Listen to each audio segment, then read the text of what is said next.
Welcome to the Lean Out Your Business podcast, a show dedicated to helping entrepreneurs accelerate business growth and simplify success. I'm your host, Krista Grasso, and I've been working with businesses for more than 2 decades to help them lean out and optimize what's working while eliminating anything that's not adding value. So if you are ready to get more time back in your day, more profit in your business, and to do business differently, growing and scaling on your terms, let's dive into today's episode.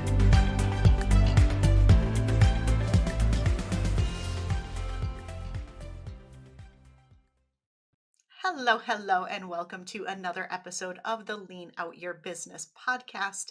Today, I'm really excited to be talking all about having 5-star employees. And today, Danielle Mulvey is with me, and she is going to share everything we need to know about having an absolute rock star team. So, Danielle, thank you so much for being here. I'm really excited for our conversation today. Yeah, totally, Krista. I am too. Let's get at it. Absolutely. So let me tell you a little bit about her, and then we are going to dive right in. So, if you're not familiar with Danielle, you should be. She is a former flight attendant turned entrepreneur, and she's cracked the code on recruiting and retaining what she refers to as 5-star employees. And who does not want 5-star employees? And she categorizes them as someone who's game changing, dedicated, hardworking, and who makes the big plays and gets real consistent results. And that's what we're all after.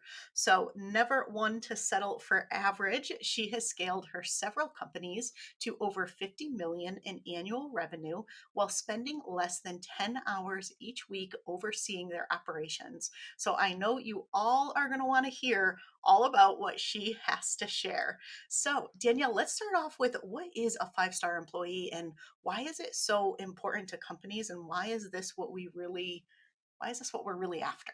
Yeah. So a 5-star employee represents the top 15% of available talent in the market. So statistically, that means 1 out of 7 candidates is a potential 5-star employee.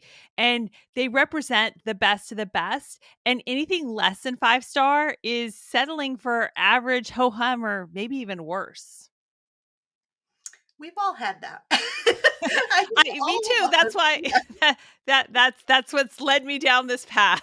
And we'll talk a little bit about that and what you do if you were there as we go through this interview. For But sure. what is, from your perspective, because I can think back on some of the people that I've hired, right? Some have just simply not been a good fit. Others were Mhm, really great people. They mhm, just weren't that 5-star employee for the mhm, role that I mhm. hired them for. Right. And so, what do you think that real cost is to a business of bringing someone on who isn't 5-star? Yeah, it's about twice the cost. So when you settle for a 1, 2, or 3-star employee, it takes 2 or 3 1, 2, or 3-star employees to do the job of 1 5-star employee. And you're paying the 5-star employee the same market rate that you would pay an average ho hum or worse employee. So if the salary for easy math is $50,000 for the role and you pay a 5-star employee to do that, that's $50,000. They're just knocking it out of the park. To get the same amount of work, productivity, et cetera, out of a 1, 2, or 3-star candidate, it's going to take 2 of those people. So now you're paying $100,000 instead of just hiring 1 5-star employee for $50,000. So it's basic math. It's a cost of 2 or 3 times what you would have to pay. Yeah, or I would imagine it's, if you're like, well, I only have 50,000, so that's all I'm paying, then it's half of the productivity or half of the results, or you're not getting as much as you possibly can. And who wants to invest all of their money knowing that they're not getting the maximum value out of what they're putting in? Yeah, exactly. And you know what? That's an excellent point. So if you only hire one, you might only be getting, 50% of what you really could be getting too. But I just want to point out as well that throwing good money after average or ho hum performance does nothing to change that employee from a 1, 2, or 3-star employee. So sometimes people think, well, maybe I'm just not paying them enough. If I pay them $10,000 more, maybe that'll motivate them to do better and to, get at it and produce the results and be accountable and all that stuff. And that's simply not the case. And I think we've all been there, done that too. We just need to do it once and never do it again. Absolutely. Logic says, right? Well, everyone's going to want to make more money. If I give them Mhm. higher salary, some kind of incentive structure, if I give them all of these different things that are related to money, that's going to be what's going to get them to perform better or go above and beyond. And I mean, you are the expert here, but in my experience, that person who is that five-star employee, they're going to go above and beyond because it's who they are. Yes, Exactly. money is great. They appreciate it, but that's not their motivator. Their motivator is something different. You are totally right, Krista. Nailed it. Absolutely. So what do you think is a five-star employee's motivator? What is it that like lights them up and says, I'm going to show up, do the best job ever, and like it's going to be hard to find somebody who does a job as good as me? Yeah, so there's a lot of factors.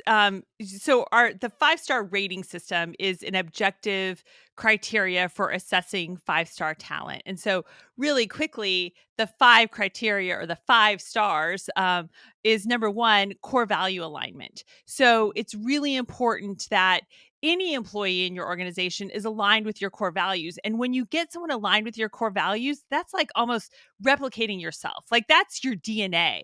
And so core value alignment is critically important. And some people just might be a 5-star employee for someone else and not for another organization because they're not aligned with the other organization's core values. So that could, it's really all about like fit fit. And so then the second star is the 11 qualities of a 5-star employee. So we've identified 11 universal qualities of 5-star employees. And so you want someone that is scoring well on those 11 universal qualities. The third star is aptitudes and skills. So, there are specific aptitudes and skills for a role, and you need to get really specific about exactly what you're looking for in terms of specific aptitudes and specific skills for the role. You need to test for them too. To make sure that they're not just saying that they're a great bookkeeper, they can demonstrate that they're a great bookkeeper by giving them a bookkeeping test.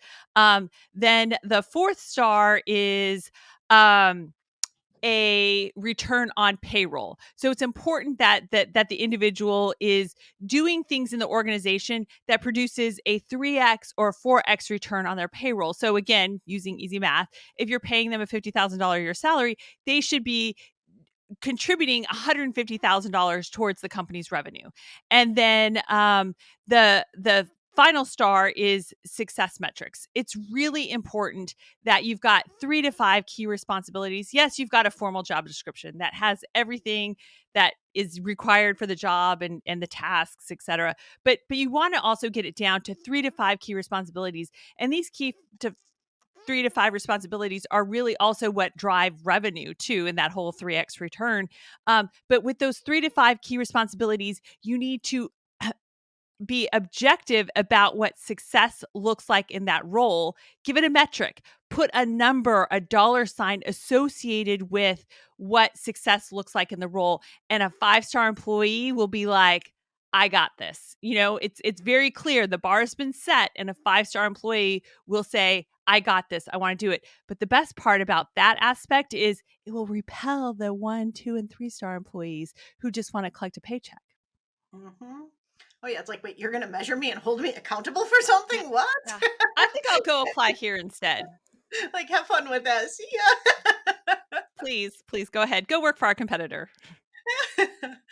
Oh, I love this. I love the system. I love the thoughtfulness and intentionality behind it. And I can clearly see how that would be super beneficial. And there's a question that I get asked a lot that I'm really curious of your perspective on. And that is, how do you tie somebody's role to revenue for the company when they're not in a revenue producing role? They're a VA, they're, something of that nature where they're more back office.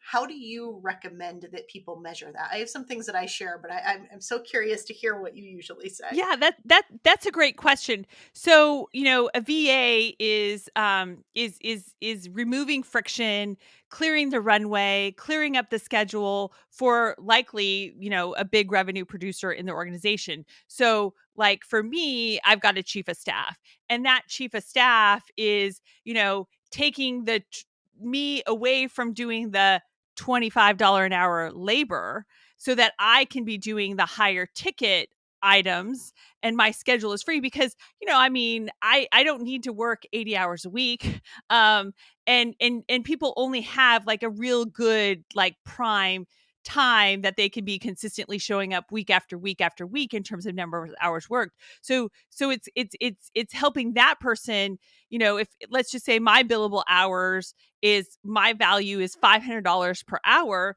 then if I've got someone who is taking off the $25 an hour work from me, they're helping the organization actually get to, more $500 billable hours. Does that make sense?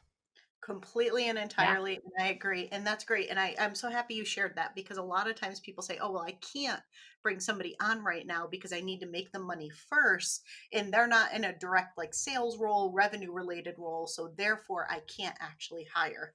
And so I think it's just a misperception, so I love that definition and perspective on it. Yeah. So let's talk a little bit more about what companies can do to attract the five-star employees. Because I know you were talking a little bit about how to kind of repel the non-five-star Yeah. employees, which is excellent, right? Everything we do in business should attract and repel, right? Ideally. But what are some other things that we can do to really make our company the one that those five-star employees want to come to and work at? Absolutely. So I'm going to assume that, most people are posting on the job boards out there. And, that's great, but you don't want to put your eggs in one basket. You want to cast as wide of a net as possible. So the first thing that you need to do is you need to, most people are just like, oh, we'll post it on Indeed. And they kind of stop there. So I would challenge people to, cast a wide net, try to be on multiple job boards, use Facebook, use LinkedIn, use your network, send emails. If you're locally based, get it out in the community in different forms or fashion. If you're a retail shop or brick or mortar, there's community bulletin boards, etc. We even, for one of our offices, it's a construction material supply business. It's in an industrial area. And we actually put up these huge banners. They didn't just say help wanted. Like, it had caricatures of our actual team on it. So we look like, a fun bunch to work with. And it was very specific, and it just definitely was like a billboard. And actually we ended up, one of the people that we hired for that role actually came to us because someone that a relative of theirs was driving by and saw it, took a picture of it and sent it to them.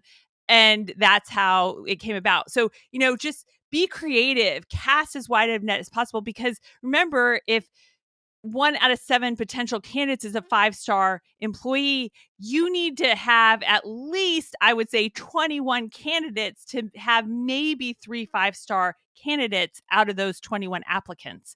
So it's casting as wide of a net as possible, getting creative, and not just doing what everyone else is doing. And that's just one job posting on Indeed or your whatever job board. Sorry, I'm not promoting Indeed by any means at all.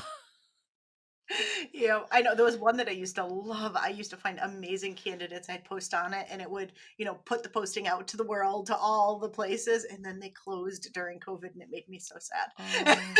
That's a bummer. But So, yeah, I have to say that we use a system called Preview, and it actually helps us. It posts to all the different job boards and such, and it actually gives us some local job boards too, depending upon where we're posting as well. So there's some ways to automate that as well. yeah, no, thank you for that tip because I may use that one myself because I was super sad when they closed. I was like, oh, this is much harder when I have to go out and actually post on all of these places myself.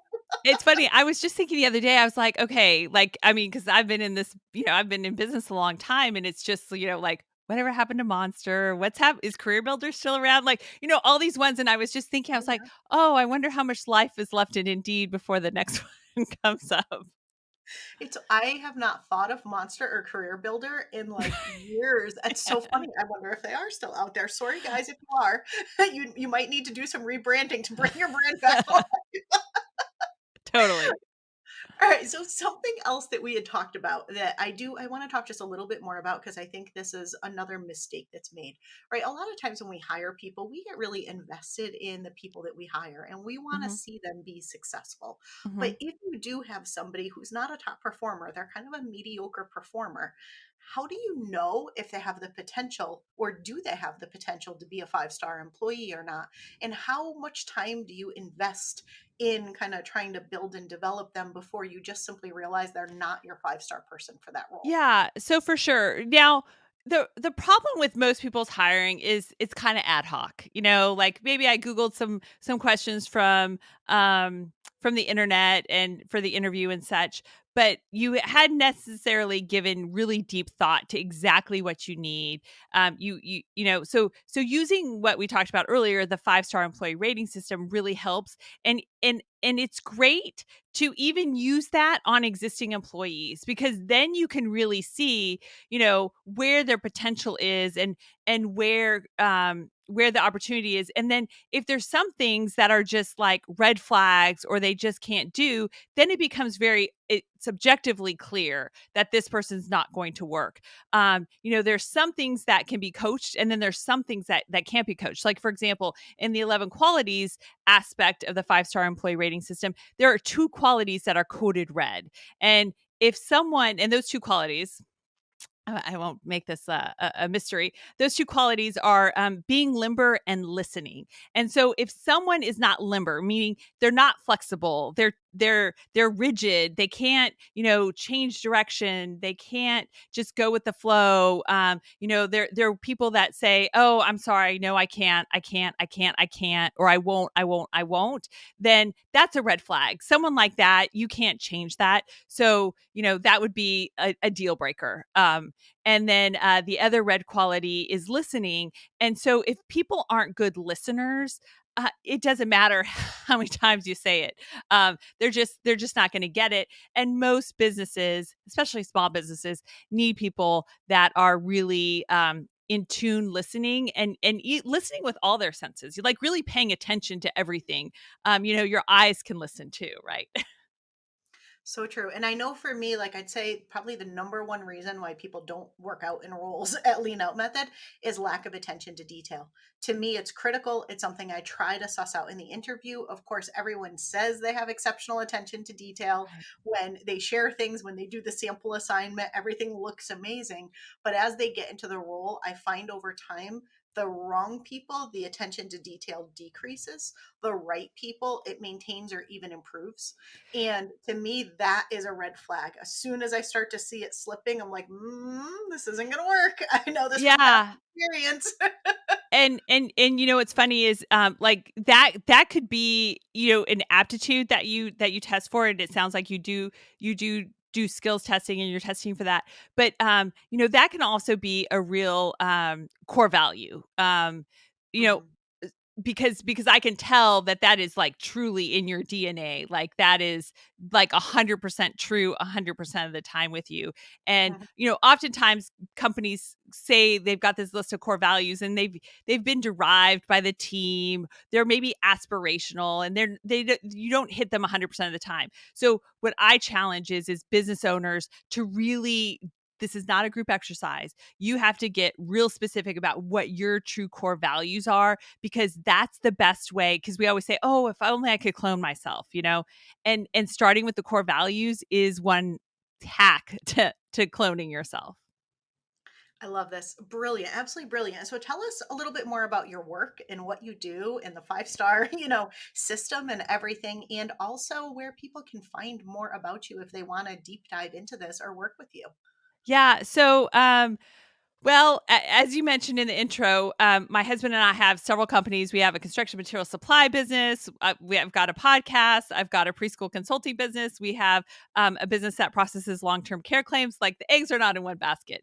And so, because we have 5-star employees, I only have to spend about 10 hours a week overseeing the operations of those businesses.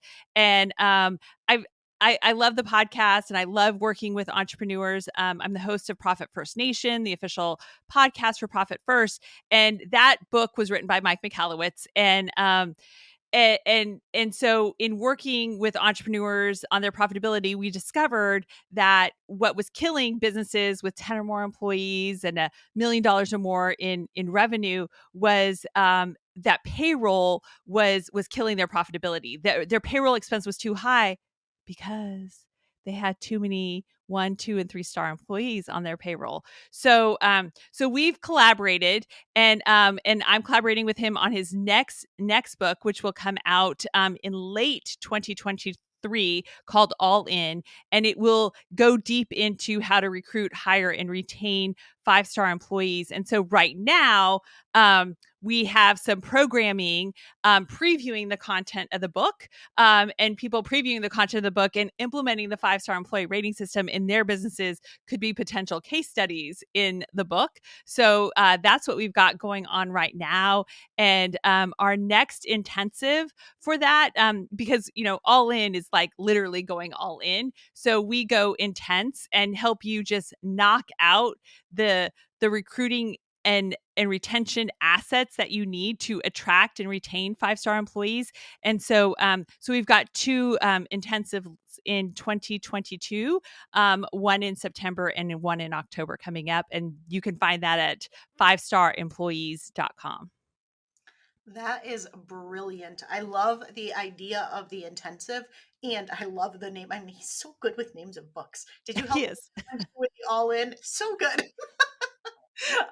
But I really love that idea because go all in, get it done, set yourself up for that success. Because yeah, you're absolutely right. I'm sure that you notice that because so often I see people that are working with me that just struggle so much with their employees. They can't find good people. They don't know how to keep good people when they get them. And their hiring is a little all over the place. They usually Yeah. leave a place of desperation, and then they don't make good hiring decisions because they're just like, oh, they can check a couple boxes, hired. They're not really thinking through all of those things. So I love that framework, and what a great opportunity from an intensive perspective. I love it. Yeah. All right, so where can people find you? I know you shared the website. Anywhere else that you want people to check you out? Or you active on any of the Yeah, social? I mean, LinkedIn is a great place to check us out, and we're going to be launching a YouTube show in September, and that will be all in or bust. So Oh, nice. Such good branding. All right. So, what are some of your kind of top tips? What are some final tips to leave entrepreneurs with for, hiring, attracting, retaining 5-star employees? yeah. So, besides getting real specific on the role, and we talked about some things like including success metrics in your job posting, including your core values with clarifying statements. So, if my core value is attention to detail and your core value is attention to detail, I bet our definitions would be different. So it's important that you get real specific about things. So don't just say something and use a word and expect everyone is on the same page about that. Get real specific. So with the core values, make sure you have clarifying statements about that. Include the success metrics, and then for the job title, I would stand out from the crowd. So if you were hiring a bookkeeper and we were looking for jobs on, let's just throw back to Monster, and we were looking for bookkeeping jobs. I mean, it would just be like full-time bookkeeper, part-time bookkeeper, bookkeeper, bookkeeper, bookkeeper, bookkeeper. Nothing exciting. If I was hiring a bookkeeper, I would say small business bookkeeper with the heart of a teacher. So I'm getting real clear about what I'm looking for in a bookkeeper. I'm looking for someone who wants to work with small businesses and who has the heart of a teacher, which, to be honest, is not the majority of bookkeepers out there. So right there, I'm repelling people who, just want to be compliance oriented, put things in a box and collect a paycheck and such. And so I'm repelling them and then attracting the people who are like, oh my gosh, yes, this is why I'm in this. I see things in a different way, and I would love to help. I know business owners. I know they don't understand things well. So I would love to, work with a company like this that wants to specialize with small business. And I would love to help teach people to understand it. So I love it. Absolutely brilliant. Well, Danielle, thank you so much. Such an incredible interview. So many great takeaways. So thank you for being here today. And everyone, thanks so much for tuning in. We'll see you again next week.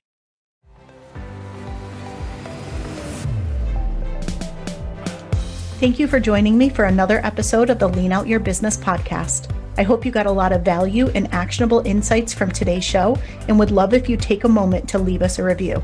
If you have any questions on today's episode or on how to lean out your business, join us over in our private Facebook community where every week we do live training and Q&A, and I'd love to have you be part of the conversation. Head to leanoutmethod.com/group to join us.